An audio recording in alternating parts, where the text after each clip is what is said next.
When I was 6 months old, my family moved to Malmstrom Air Force Base in Great Falls, Montana. My dad was in the Air Force at the time. His job was security police, which means he guarded the missile fields. It usually meant he spent multiple days at a time in the field. The way housing works in the military is one family out, the next family in. The departing family is responsible for top to bottom cleaning of the house. A lot of times, the incoming family can go and take a look at the house to see if they want to accept it. Within a few days of arriving there, we were offered a house. My mother, who was a Som, went to look at the house. She met Debbie, who was the current resident of the house. The house wasn't even close to being ready to pass final inspection. So my mom helped her clean so it would pass. After they had finished cleaning, my mom and Debbie were saying the goodbyes, and all that when Debbie abruptly says to my mom, "You're going to hear a lot of stuff. I killed my husband." Debbie's husband, Alex, was having an affair. He was telling his girlfriend that he and Debbie were divorcing and he wasn't telling Debbie. Well, somehow they got together and confronted Alex out their house. They made him choose and he chose the girlfriend. Alex and the girlfriend then proceed to leave. Debbie, overcome with emotion, grabs a knife, goes up to Alex and spikes him once in the shoulder right as he's about to get into his car. She immediately drops the knife and apologizes and tries to help him. Alex runs.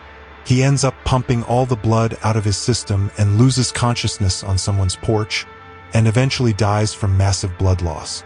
Debbie is charged but ends up only getting like 7 years probation in her home state of Georgia. The wound would have only required stitches if he hadn't run. It was a crime of passion, and even the girlfriend testified that she tried to help and was immediately remorseful. So we move in. Immediately after we move in, weird stuff starts to happen. My mother was a smoker at the time and made a little corner in the basement where she would smoke cigarettes and read books.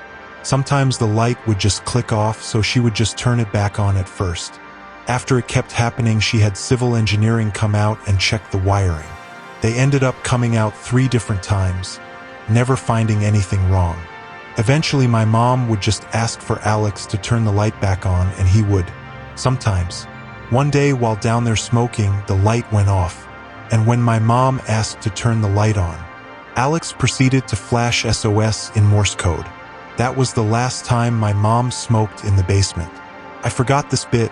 Sometimes it would feel like someone was caressing her cheek while she was reading. The floor plan of the house was basically cut right in half.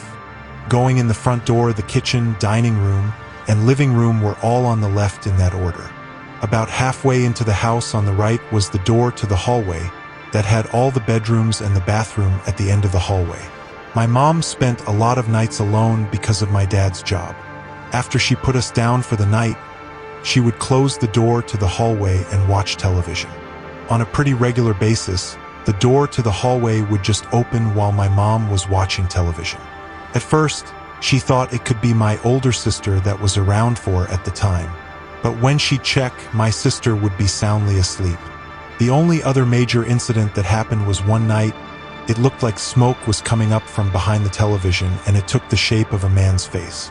When my mom got up to take a closer look at the television, the smoke immediately dissipated. The next day, she told our neighbor what she saw, and the neighbor freaked out because my mom had just described Alex perfectly. One day my mom was watching some show about the supernatural. On it, they were discussing how when people, especially men, freeze or bleed to death, don't realize they are dead, because you just lose consciousness and die. They also said that if you are being troubled by such a spirit, that you should address them by their name, remind them that they are dead, and tell them to go to wherever they are resting. From that point on, whenever Alex did any of his ghostly shit, my mom would say, "Alex, you're dead. Go back to Georgia." This happened so often it became rote to her. One night my mom has some friends over to hang out. Alex pops the hallway door open. Instinctively my mom says, "Alex, you're dead. Go back to Georgia." And everyone in the room just looks at my mom crazy.